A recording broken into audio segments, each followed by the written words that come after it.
With diverse flora and fauna, magnificent natural landscapes, and an ecological biosphere that supports life, this wondrous planet is our earthly home. From our animal co-inhabitants to the lush rainforests and life-giving soil, we cherish all these as gifts from the Creator.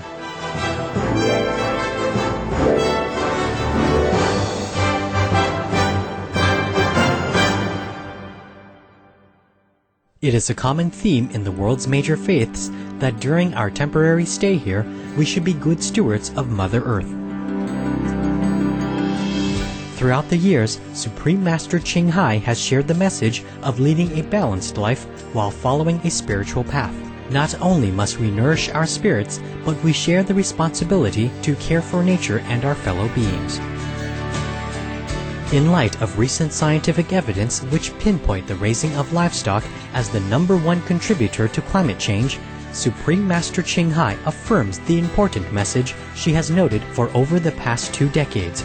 We must be vegan and practice sustainable living.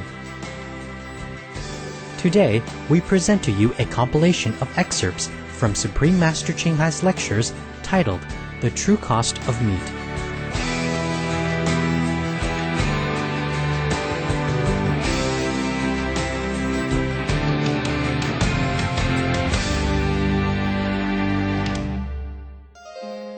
Supreme Master Ching Hai's lectures are not a complete meditation instruction. Please do not try alone. For free of charge guidance, please visit www.godsdirectcontact.org or contact any of our centers near you.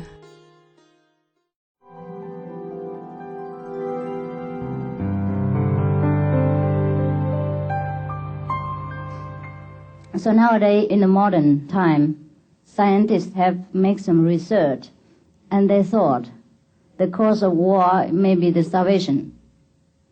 Many countries starve and many countries have too much, things like that. But not really, we don't really have too much. We just use it wrongly and waste. So they make a research. For example, someone told me in Toronto, he had a restaurant. He has a vegetarian restaurant and a vegetarian magazine. He told me that according to a research, if in Northern America, each person eat vegetarian meal once a week only, then we have enough food to feed 60 million people a year. And I was startled. I said, how can it be? But they work out that way. Not because of the food. There's so many concerning with food. Because the land had to be cultivated, and now it's wasted for the cow feeding and all the water supply, all the medicine for the cows or the pigs or whatever, and all the transportation, everything concerned with meat diet had reportedly wasted a lot of human substance, and that is the cause of starvation of many countries. It takes a lot of food, protein, medicine, transport, water to feed a cow. And these things came from underdeveloped country too. And this protein and food could have been fed and could have been distributed in a different way in order to feed the whole world, instead of feeding a cow and we eat a cow. It's second-hand stuff anyhow. So nowadays, many people believe that vegetarian diet can save the world and minimize a lot of war. And I think I do not oppose this idea. Maybe in the future, very near future, we should try at least to see how it works, and then we can comment. But I believe it will work, provided each of us support it and try to cooperate.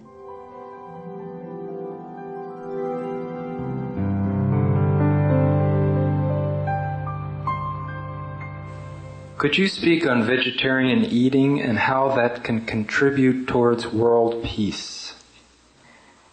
Yes, I have spoken in somewhat already detail, but I probably say more if you wish.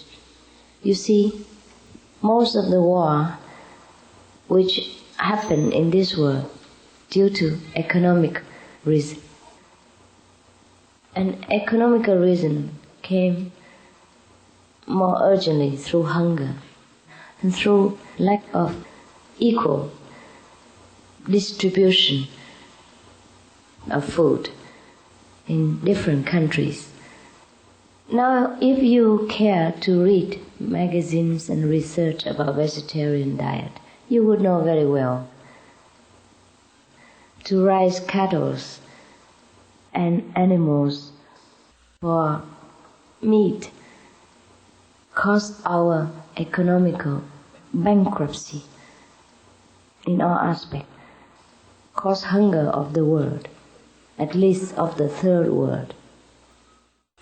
And it's not me who say this, it's you, the American citizens, who made this kind of research and wrote these books. You can go in any bookshops, read vegetarian research, read food process research.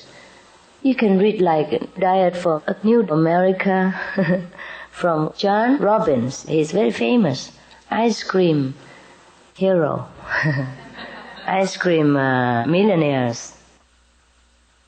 And he gave it all up in order to be a vegetarian and write a vegetarian books against his family's tradition and business.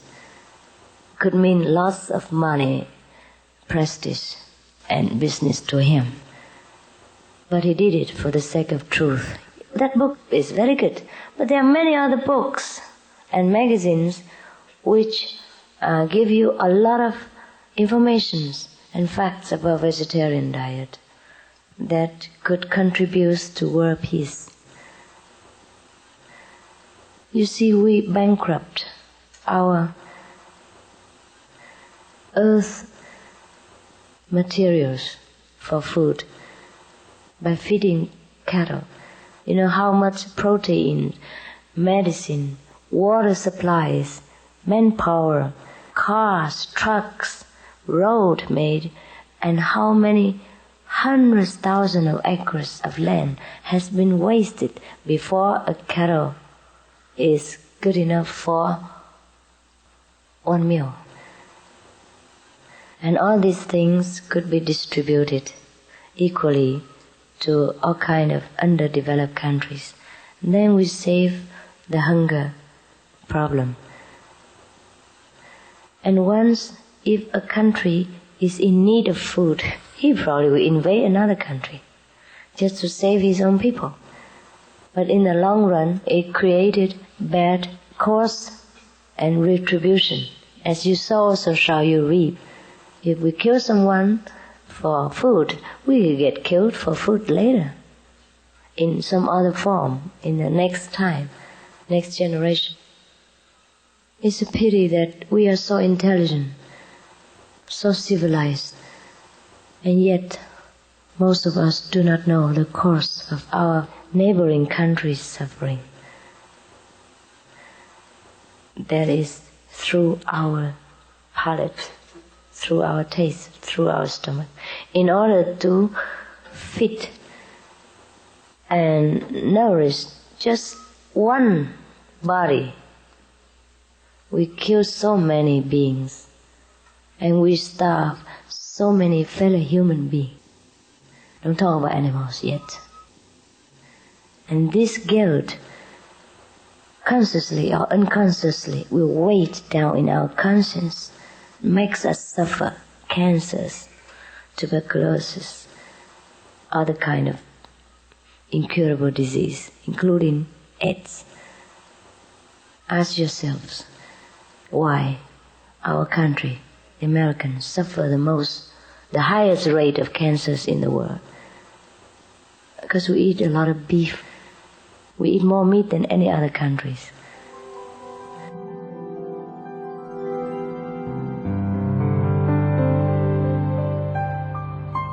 我们刚刚大家都有提到说所谓的畜牧业的问题这样，但是其实因为有供需才会有杀戮，但是不管你有没有吃素，我们素食者跟荤食者都面临同样一个结果是空气不好，环境不好，但是素食者还是要承担一切的责任，那不管他有没有吃肉这样，这实际上来看它其实并不是一个公平的现象。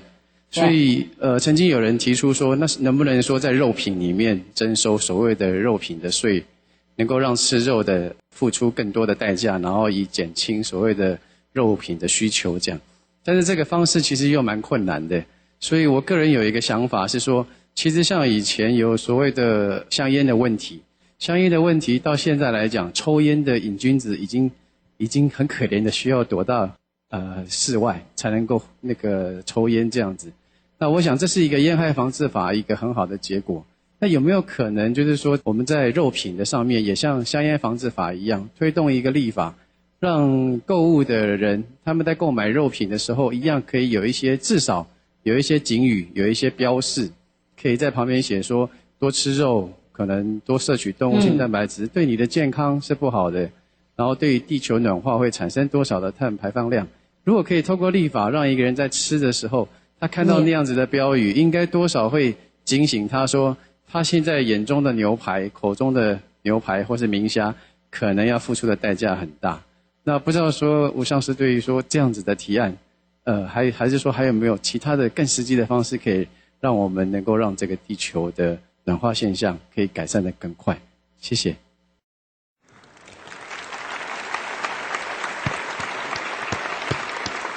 Thank you. Thank you. Very good. Very good. Very good, Mr. Ling Shu. I'm very impressed. Yes, to see that you're both chief editor of a big book publishing company as well as the head of a vegetarian website. Very young and very, very enthusiastic. Very compassionate. Thank you. For being in such a positions, you must be a very busy man, I understand.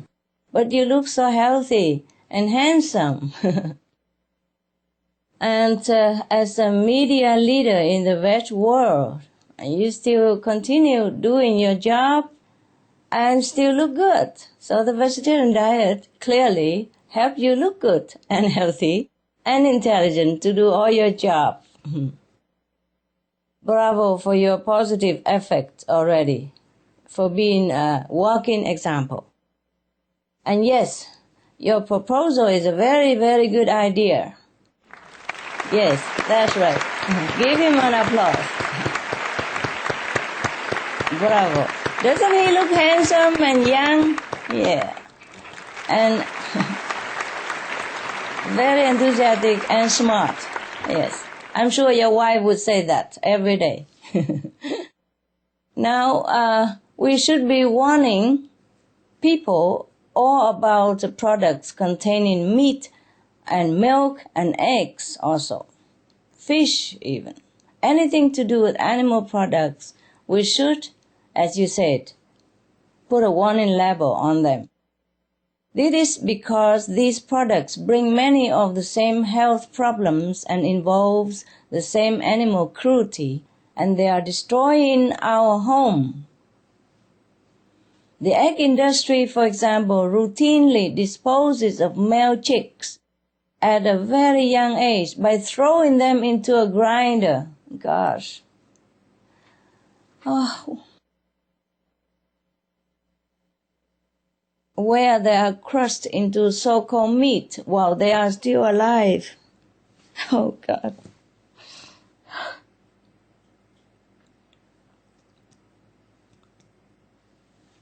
How can we ever do this? How can we ever do this? Imagine if it were our own defenseless children who were treated thus.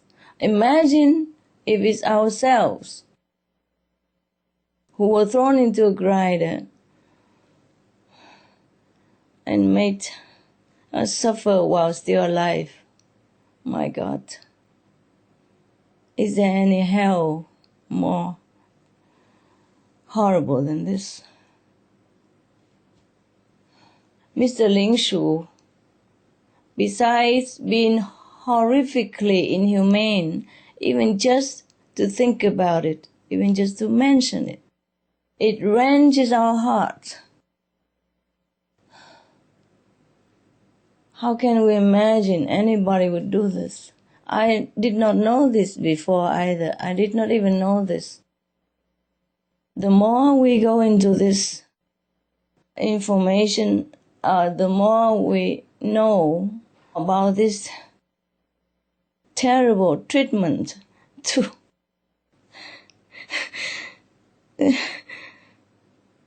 helpless and innocent little chicken and animals.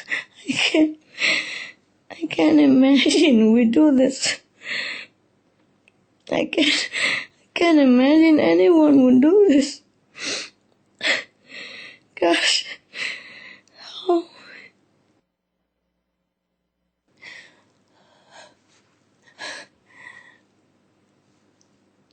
These activities are carried out in completely unhygienic conditions, making them a breeding grounds for deadly bacteria like E. coli and viruses such as swine flu, and in turn killing humans and making people suffer.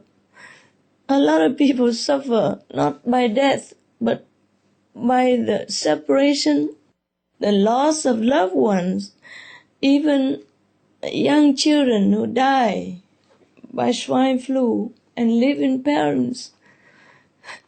Painful, suffer so much. The damaging health effects of meat and dairy are now well documented for everyone to see.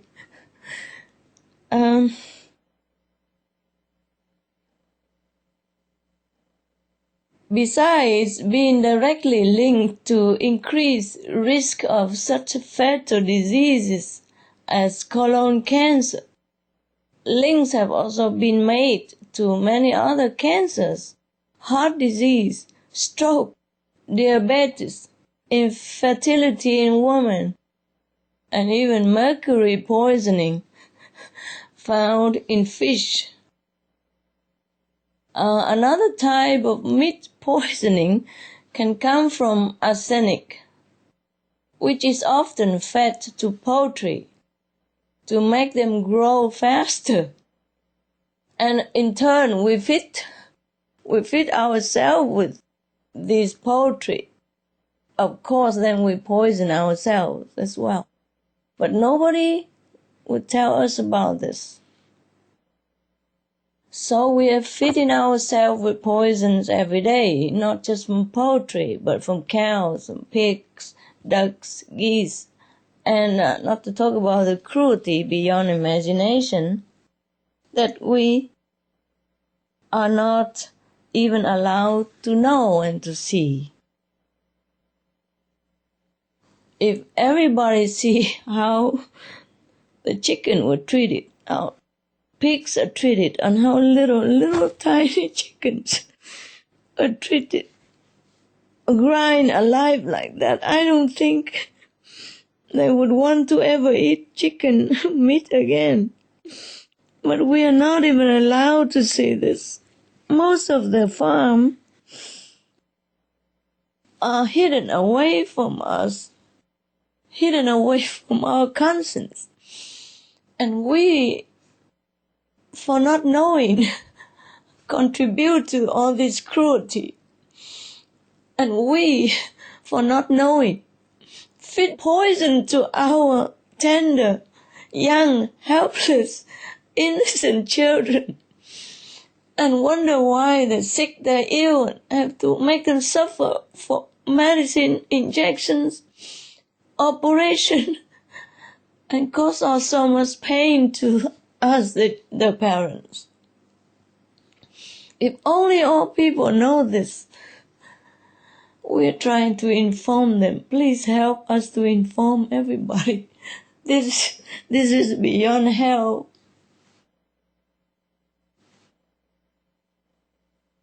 One U.S. study that looked at all sources of arsenic acid, arsenic, a poison substance, said that among the highest are seafood and poultry. seafood and poultry means chicken, ducks and all that, they contain the most arsenic. And you know arsenic is poison, yeah? Not only that, chronic arsenic exposure has been associated with all forms of cancer in Formosa. Please look into the research and see it for yourself.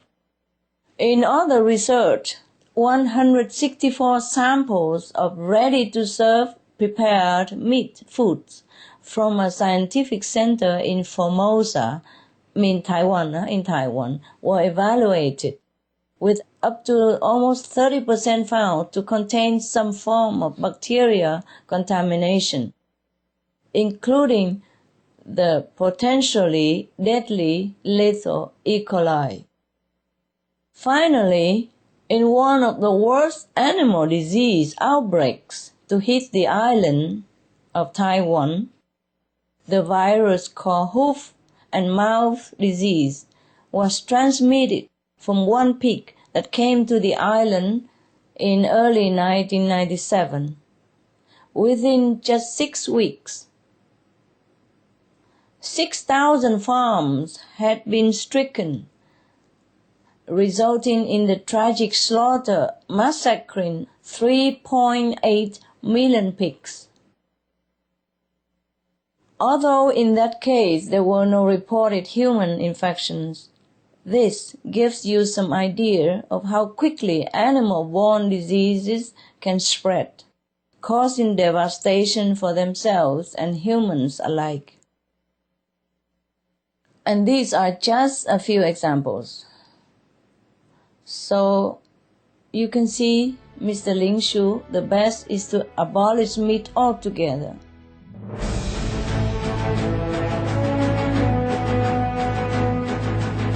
European Parliament supports reducing meat to lower greenhouse gases. Roll call vote. Vote is now open.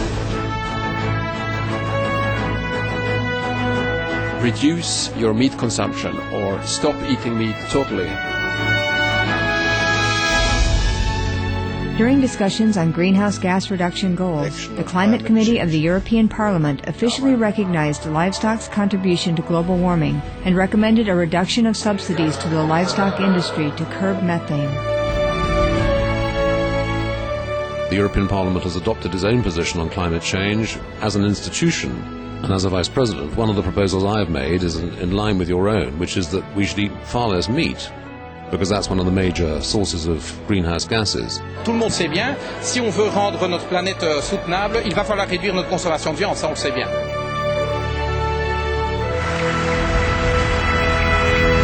My name is Jens Holm, I'm a member of the European Parliament. Please, be veg, go green to save the planet.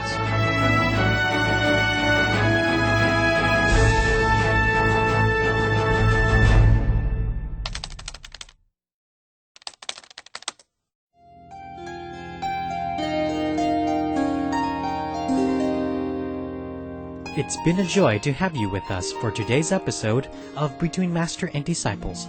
Join us again next Friday for part 2 of The True Cost of Meat. Animal World, Our Co-Inhabitants is coming up next after noteworthy news on Supreme Master Television. Please stay tuned. We wish you and your loved ones an abundance of joy and fulfillment. Supreme Master Ching Hai's lectures are not a complete meditation instruction. Please do not try alone. For free of charge guidance, please visit www.godsdirectcontact.org or contact any of our centers near you. For more details, please visit www.suprememastertv.com/BMD.